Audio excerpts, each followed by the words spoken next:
أعوذ بالله من الشيطان الرجيم. بسم الله الرحمن الرحيم. الحمد لله رب العالمين.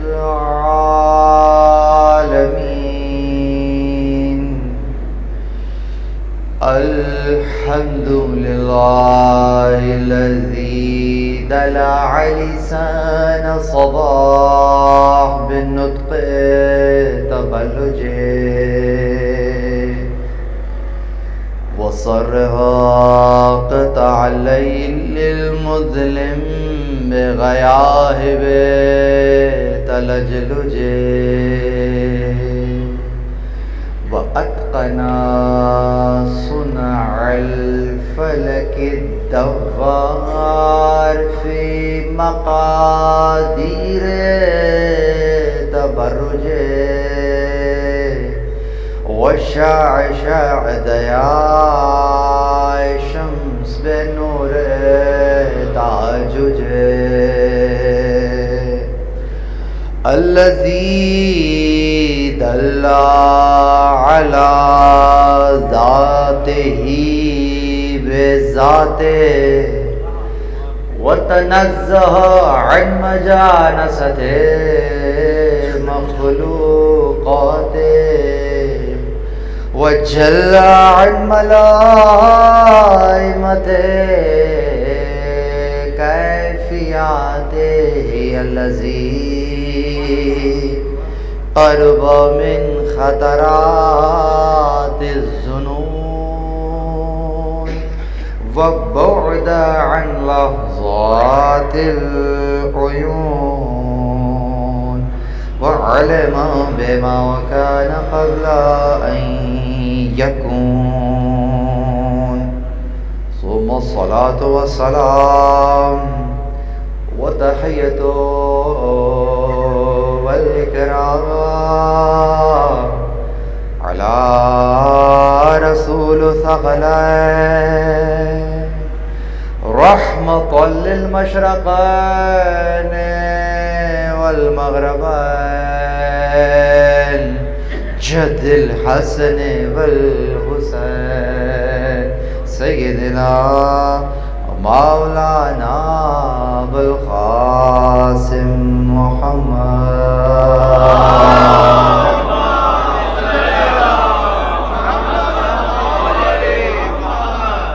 وأهل بيته الطيبين الطاهرين المعصومين المظلومين المنتجبين، الذين أذهب الله عنهم الرجس وطهرهم تطهيرا.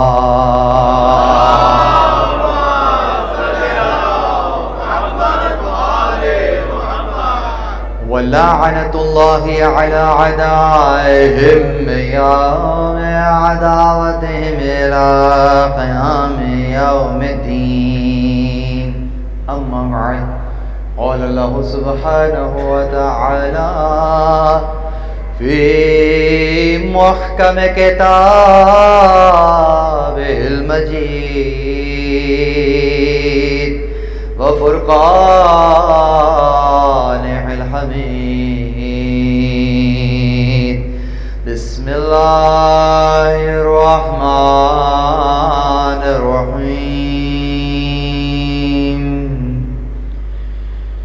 إن الذين قالوا ربنا الله ثم استقاموا تتنزل عليهم الملائكة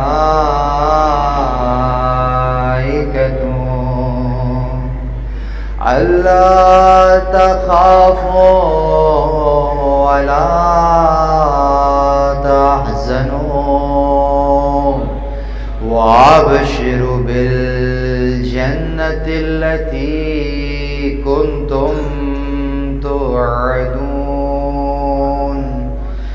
نحن أولياؤكم في الحياة الدنيا وفي الآخرة ولكم فيها ما تشتهي أنفسكم ولكم فيها ما تدعون. درود پڑھیں محمد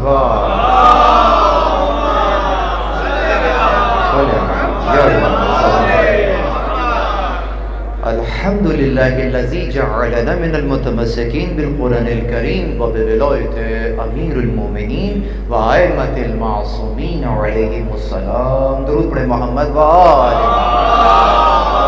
صلی علی محمد. تمام تر تعریفیں خدائے وحدہ لا شریک کے لیے. درود اور سلام محمد اور اہل بیت محمد علیہ السلام کی ذوات مقدسہ پر. حمد ہے اس خدا کی کہ جس نے ہمیں اور آپ کو قرآن کریم، ولایت امیر المومنین اور دیگر ائمہ علیہم السلام کی ولایت سے متمسک کیا. پروردگار عالم کا لطف ہے، پروردگار عالم کا احسان ہے، پروردگار عالم کی توفیق ہے کہ اس نے آپ کو اور ہمیں یہ ایک اور موقع عنایت فرمایا ہے کہ ہم اور آپ اس وقت فرش عزا پر موجود ہیں، اور ہمیشہ کی طرح انشاءاللہ اس مرتبہ بھی اس فرش عزا سے وہ رزق پا رہے ہیں کہ جو ختم ہونے والا رزق نہیں ہے، باقی رہنے والا رزق ہے. وہ رزق ہے کہ جس پر نہ فقط یہ کہ آپ کی اور ہماری بقا کا انحصار ہے، بلکہ یہ وہ رزق ہے کہ جس پر آپ کے اور ہمارے کمال کا انحصار ہے. یقیناً یہ وہ رزق ہے کہ جو اس زمان و مکان میں لیا جا رہا ہے کہ زمان کی بات کی جائے تو شعبان المعظم ہے، مکان کی بات کی جائے تو فرش عزا ہے.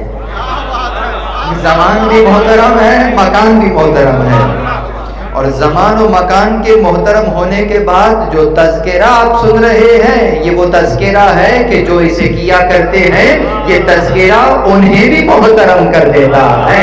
درود بر محمد کتنے محترم ہیں، تذکرہ محترم کر دیتا ہے. جو ذرے کو آفتاب کر دیتا ہے یہ وہ تذکرہ ہے. بس عزیزوں، اختصار کے ساتھ چند گزارشات پہلے مجلس ایصال ثواب کے عنوان سے، اور پھر اس آیت کی طرف چلیں گے جس کی تلاوت کا شرف میں نے حاصل کیا. اس کے کچھ سیاق اور سباق کے ساتھ اس کی تفسیر بیان کریں گے انشاءاللہ. اور جسے کہتے ہیں نا مجلس بلندی درجات، تو یقیناً حق اس وقت ادا ہوگا. کیا کہنا چاہ رہا ہوں ذرا غور فرمائیے گا. مجلس ہے بلندی درجات کی، تو کہیں ذہن میں ناقص تصور نہ آئے کہ بلندی درجات کا مطلب یہ ہے کہ جو مرحوم ہو گئے ہیں ان کی درجات کی بلندی کے لیے ہم یہاں آئے ہیں. یہ بات درست ہے لیکن مکمل نہیں ہے، کامل نہیں ہے. مکمل کیسے ہوگی؟ مکمل ایسے ہوگی کہ آپ اور میں پہلے درجے میں تو خود اپنی بلندی درجات کے لیے آئے ہیں. پہلے درجے میں تو میں اپنی بلندی درجات کے لیے آیا ہوں. یعنی مجلس میں آنے سے پہلے میرا کوئی درجہ تھا، مجلس میں بیٹھنے کے بعد درجہ کہاں سے کہاں چلا گیا. یہ جو ناری سے نوری ہونے کا فاصلہ ہوا ہے، یہ جو طے کیا ہے، یہ جو تم نے اور میں نے سفر طے کیا ہے، یقیناً درجات کی بلندی یعنی مقام سے مقام تک کا سفر کیا ہے. مجالس میں بیان کیا تھا نا، ایک مقام ہوتا ہے، ایک مقام ہوتا ہے. مقام سے مقام تک کا سفر، مقام سے مقام تک کا سفر فرق ہے. مقام کسی جگہ کو کہتے ہیں. آپ اپنے گھر میں تھے، گھر سے یہاں امام بارگاہ میں آ گئے، وہ مقام اور یہ مقام، ٹھیک، اس کو کہتے ہیں جگہ. اور یہ جو آپ نے یہاں آنا جانا کیا، یہ سفر کیا ہے آپ نے. اس کو سین سے سیر کہتے ہیں، سین سے سیر کہتے ہیں، ٹھیک ہے، سیر کیا ہے ادھر سے ادھر اور ادھر سے ادھر۔ لیکن ایک سفر اور ہوتا ہے، اور وہ مقام سے مقام تک کا ہوتا ہے۔ مقام کہتے ہیں درجے کو، اب سمجھ میں آیا؟ مقام کہتے ہیں درجے کو، اور جب درجے سے درجے تک کا سفر کیا جاتا ہے تو پھر یہ سفر جو آپ نے ابھی سین سے سیر کیا تھا، یہ سفر سواد سے سیر ہوتا ہے۔ وہ سیر، اب یہ اردو کا مسئلہ ہے کہ سواد سے بھی سیر کہتے ہیں، سین سے بھی سیر کہتے ہیں، لیکن وہ سیر جو تھا وہ مقام سے مقام تک کا تھا، اور یہ جو سواد سے سیر ہے یہ مقام سے مقام تک کا ہے۔ اس سیر کرنے کے لیے کہیں آنے جانے کی ضرورت نہیں ہے۔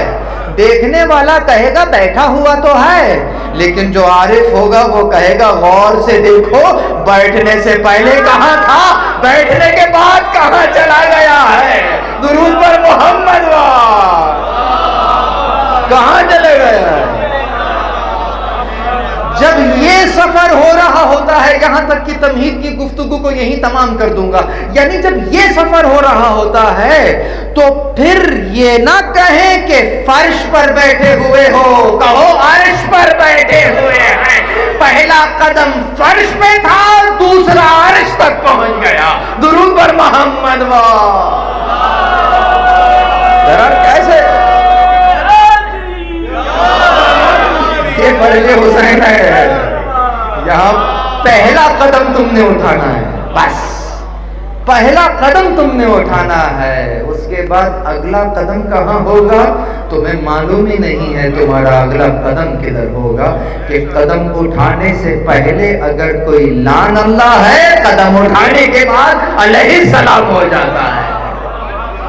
اسے پتہ ہی نہیں چلتا، اسے پتہ ہی نہیں چلتا کہ یہ لعن اللہ سے علیہ السلام تک کا سفر کیسے طے ہو گیا۔ یہ حسین کے در کی بھیک ہے۔ اس انداز سے میں یہ نہیں کہوں گا اولیاء ولی، ارے ان کے قدموں کی دھول سے اولیاء نکل رہے ہیں۔ السلام علیکم یا اولیاء اللہ واحد۔ یہاں نہ سن دیکھا جاتا ہے نہ سال دیکھا جاتا ہے۔ ارے وہ جسے کہتے ہیں وحب قلبی، کیا عمر تھی؟ 17 سال۔ 17 سال کا جوان ہے، 17 سال کا جوان ابھی کچھ دیر پہلے عیسائی تھا، اور ابھی کیا ہو گیا؟ کہا اب جب امام معصوم بھی سلام کریں گے تو کہیں گے السلام علیکم یا اولیاء اللہ واحد۔ جب امام زمان بھی سلام کریں گے تو کہیں گے السلام علیکم یا انصار فاطمہ الزہرا۔ بی بی فاطمہ کا وصال ہو گیا، اور شہادت ہو گئی 11 ہجری میں، اور یہ وحب قلبی 17 سال کے ہیں 61 ہجری میں۔ لیکن امام زمان کی نظر سے دیکھو تو کہتے ہیں سلام ہو آپ پر اے فاطمہ زہرا کے انصار۔ ارے وحب قلبی تو تھے بھی نہیں 11 ہجری میں، کیا کہہ رہے ہیں امام زمان کی بات پر تفکر اور تدبر کریں۔ یعنی اگر تم واقعتاً بی بی زہرا کی مدد اور نصرت کرنا چاہتے ہو، ضروری نہیں ہے کہ 11 ہجری میں ہوتے تو مدد کرتے۔ وحب قلبی نے 61 ہجری میں بی بی زہرا کی مدد کر کے بتلا دیا۔ تم 1445 ہجری میں اپنے امام زمان کے ہمراہ بی بی زہرا کی مدد کر سکتے ہو۔ درود پر محمد سمجھ میں آ گئی؟ اب اگر یہ تبرک پہنچ گیا ہے تو بس بتائیے کہ بلندی درجات کا سفر شروع ہوا یا نہیں ہوا؟ اب یہ تمام کے تمام جہاں تک آواز جا رہی، جو لوگ اس کو سنیں گے ان کی بلندی درجات کا سفر شروع ہو چکا ہے۔ اور وہ پروردگار جو کہتا ہے کہ ہم تمہارے قدموں بھی لکھتے ہیں، آثار بھی لکھتے ہیں۔